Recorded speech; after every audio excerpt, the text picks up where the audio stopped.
on a fait venir ici un certain Mamadou Soumaoro. J'ai refusé de lui poser des questions. Parce que pour moi, lors de son passage, le débat n'avait pas de niveau très élevé. Parce qu'on ne pouvait pas comprendre que quelqu'un qui ne justifie même pas avoir été effectivement recruté vienne déposer dans un procès criminel. Mais quelqu'un qui se dit témoin, mais qui demande que l'on vérifie qu'il a été blessé. Mais alors, pourquoi il ne s'est pas constitué partie civile?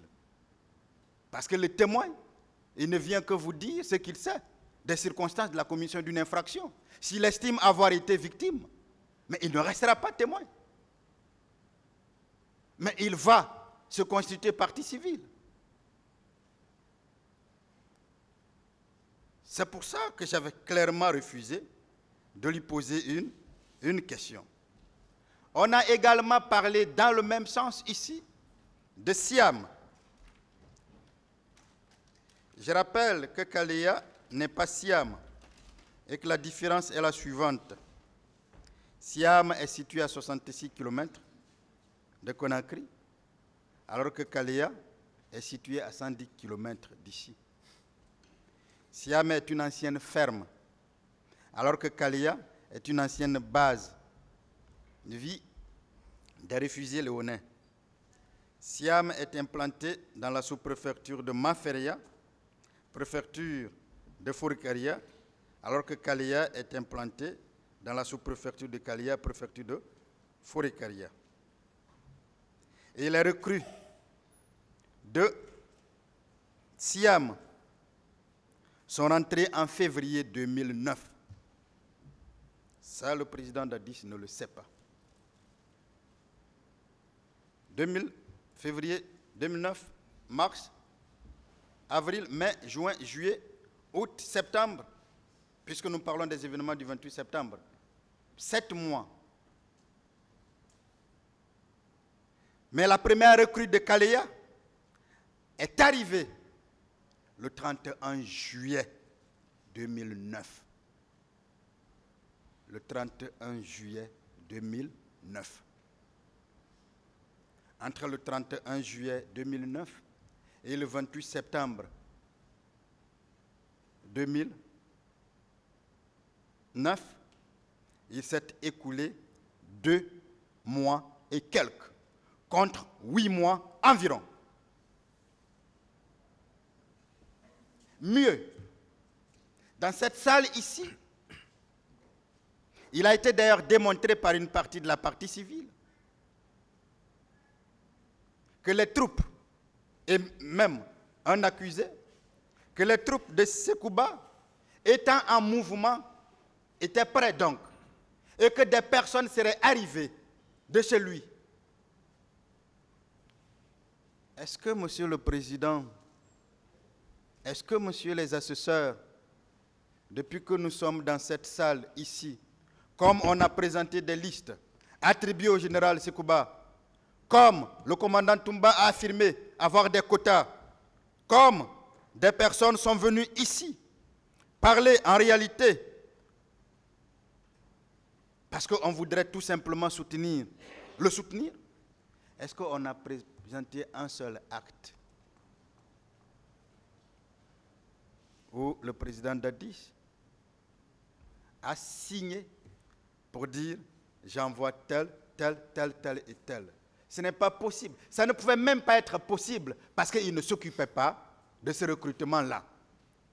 Mais si il avait recommandé, Monsieur le Président, vous aurez été bombardé de listes ici, indiquant, citant les personnes nommément, surtout qu'on est allé jusqu'à vous dire qu'il a recruté dans son village, en forêt. Les noms de ceux qui viennent de la forêt sont très connus et c'est facile. Ceux qui le disent, ont-ils produit une liste dans laquelle on voit tel lama, tel collier, tel, recruté?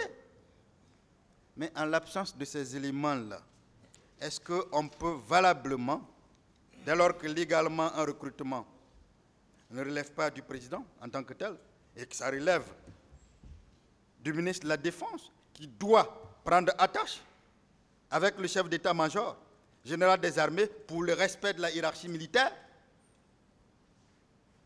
qui a une délégation de pouvoir, qui doit l'exercer convenablement, de manière indépendante du président, et surtout dans le contexte, un homme en qui le président a entièrement confiance.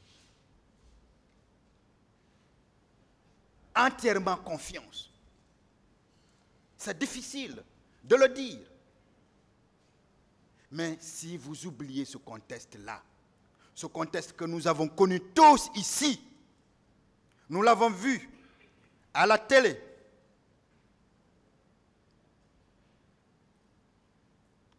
vous passerez à côté.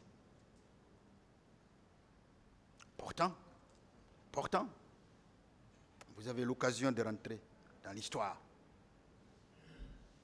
Vous avez l'occasion de rentrer dans l'histoire parce que pour nous, croyants, on vous dira que Dieu a voulu que ce soit vous. Je vous dirai quelque chose à la fin de mes plaidoiries. Mais Dieu a voulu que ce soit vous qui examiniez cette affaire-là. Vous devrez tenir compte de tous les contextes. Vous devrez tenir compte de toutes les circonstances. Vous devrez tenir compte de tous les éléments. Vous devrez tenir compte de l'atmosphère qui prévalait. Vous devrez tenir compte des liens entre le général Sekouba et le président Dadis et conclure que le président Dadis ne pouvait pas en réalité le contrôler. Mais personne n'avait accès au président Dadis sans passer par le général Sekouba. Même les renseignements, quand on vous dit ici qu'un président est le plus informé, oui, c'est vrai, mais qui l'informe? Mais ce sont ces hommes. Si personne ne peut avoir accès à lui sans passer par le général Sekouba Konaté, c'est seulement lui seul qui pouvait lui donner toutes les informations. Mais si lui-même l'a trahi, puisque nous l'avons découvert après, s'il a trahi sa confiance, s'il a trahi son frère d'armes, s'il a trahi celui qui l'a grandi, celui qui l'a élevé, est-ce que cela est constitutif d'un crime contre le président Dadis?